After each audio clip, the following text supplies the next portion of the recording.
my Christian girl. Gotta find my Christian girl. Gotta find my Christian girl. Gotta find my Christian girl. Are you lonely? Do you need someone to talk to? Are you eager to meet interesting people, single, like you?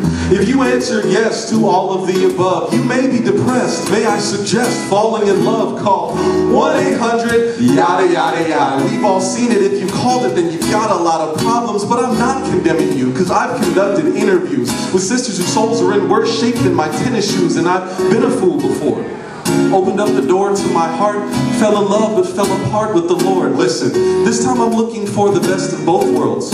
Abilities to deal with Jesus and me for most girls is too much. True lust, loneliness, and impatience can have an apostle in a debacle of temptation. So when faced with the predicament, try and find the definitive, godly girlfriend, a righteous wife, a representative, what I miss while being a servant and what I'm asking him for. Because every gift that's good and perfect has to come from the Lord. She's got to be bodily and physically pleasing.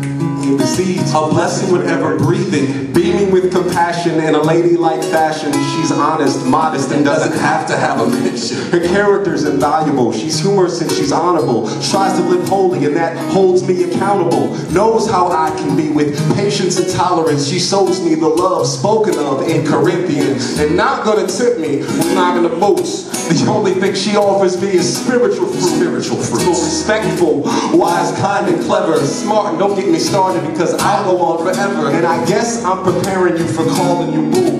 Wait for me, pray for me, because I'm looking for you, my girl. Gotta find my Christian girl. Gotta find my Christian girl. This is not just a pander to the women song. Fellas, are y'all feel us on this? Do y'all feel like that? Okay, I'll bet that's what I'm talking about. Cool.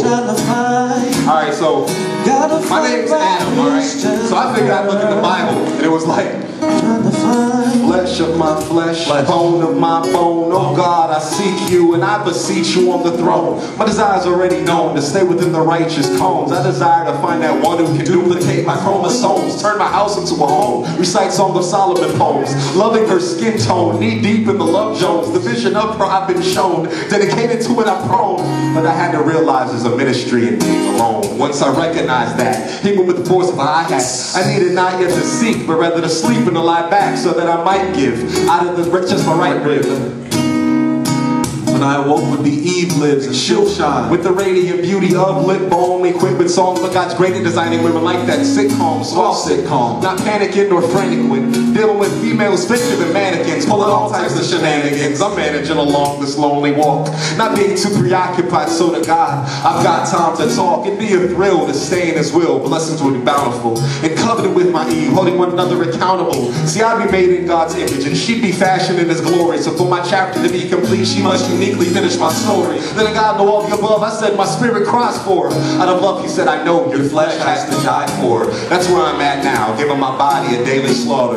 All the attempts to prove worthy of one of the king's daughters, walking a path that must not falter, growing stronger for the dream. What God has for is to me, so let me know if you have seen my Eve. Gotta find my Christian girl. Gotta find my Christian girl. I wanna find her. Gotta find my Christian girl. So, I have a sort of a story. Gotta find my Christian girl. So you've seen her, is what you're telling me? Yeah, okay.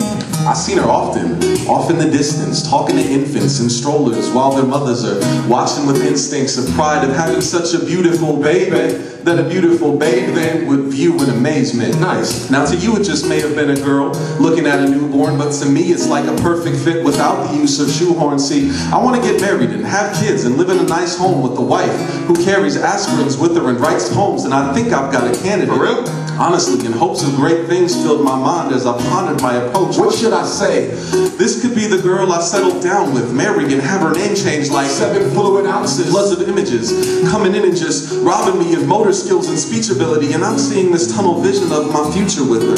House, children, pets, automobiles, furniture with closets filled in, sets of wardrobe, matching outfits, and silverware. There's picture frames with kids, adults, and folks with silver hair. A wrinkled hand clutches another. Gently and loving, 2 senior citizens are sitting close to one another, and something seems familiar. Did I see this in a theater? But you don't see old black couples in movies. Wait a sec, is that me and her? That would make sense. It's gotta be, because there's no other explanation, but it is kind of comforting to know that our love has destination. We're sitting, talking, laughing, reminiscing contentedly. I'm seeing in the future and having memories. That's deep. Flashbacks of college-bound kids, graduation from high school, starting kindergarten, hospital beds, her breathing hard, and both of us crying seeing our first child. And the wedding day, us meeting in the park, close to dark, and anyways, the vision ended. I got a good feeling about this now. I looked around and saw it, noticed the sun was going down, thought of the perfect thing to say as well as ask her what's her name. Hey, shout out, what's your name? Now hold up, I'm just playing. Excuse me, miss, I couldn't help but notice when my eyes had focused on you, I was in hypnosis. You're beautiful. And I had to talk to you, so I came to stop, look, and listen. The conversation started, oh, you're not a Christian.